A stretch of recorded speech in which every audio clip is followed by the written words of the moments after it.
महाराज जी, जैसे हम लोग यात्राओं में जाते हैं तो बहुत सारी महिलाएं जो आती है हमारे पास, उनके पास सबके पास एक ही प्रश्न होता है कि हम इतनी मुश्किल से यहाँ तक पहुंचे और उन्हें फिर वो मासिक धर्म वगैरह हो जाता है, तो उस अवस्था में वो लोग क्या करें कि वो दर्शन करें या ना करें? दर्शन करने का सुहाग तो नहीं छोड़ना चाहिए, क्योंकि मासिक धर्म एक शरीर की प्रक्रिया है जो प्रत्येक माताओं बहनों के शरीर में स्वाभाविक आती है, महीने में एक बार आती है। अब वो अचानक ऐसी स्थिति आ गई है और बार बार आना जाना हो नहीं सकता, तो हमें लगता है कि स्नान करके और भगवत प्रसादी चंदन जल आदि छिड़क करके भगवत दर्शन कर लेना चाहिए दूर से। ना कोई सेवा सामग्री देनी चाहिए और ना वहाँ स्पर्श करना चाहिए, दूर से दर्शन तो कर ही लेना चाहिए। पता नहीं जिंदगी में दोबारा आना हो कि ना आना हो। और ये मासिक धर्म कोई ऐसा नहीं कि बहुत निंदनीय बात हो, बहुत वंदनीय बात है। माताओं ने देवराज इंद्र की ब्रह्म हत्या को अपने ऊपर लिया है। ये अपराधी नहीं है कि मासिक धर्म निंदनीय, ऐसे ऐसे नहीं है। इसका रहस्य समझिए।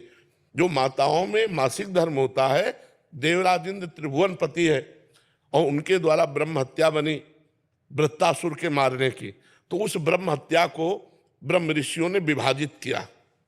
पहले नदी को दिया जो फेन बुदबुदा के रूप में ऊपर होता है, दूसरा वृक्षों को दिया जो गोंद के रूप में होता है, तीसरा भूमि को दिया जो ऊषर भूमि के रूप में होता है, चौथा माताओं बहनों को दिया जो मासिक धर्म के रूप में होता है।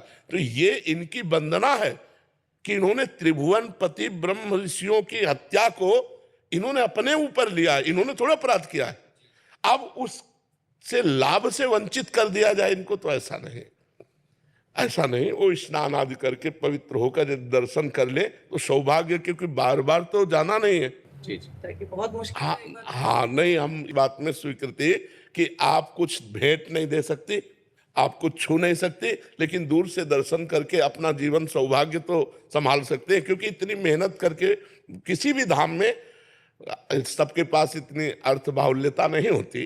कोई कोई अर्थ की बहुत समस्या से जूझ करके जाता है, कोई शरीर की समस्या से जूझ के, कोई इतने कामों में फंसा हुआ है कि अब वो इस बात से केवल वंचित कर दिया जाए कि हाँ, तो इसलिए हमें लगता है कि उनको ये सौभाग्य मिलना चाहिए।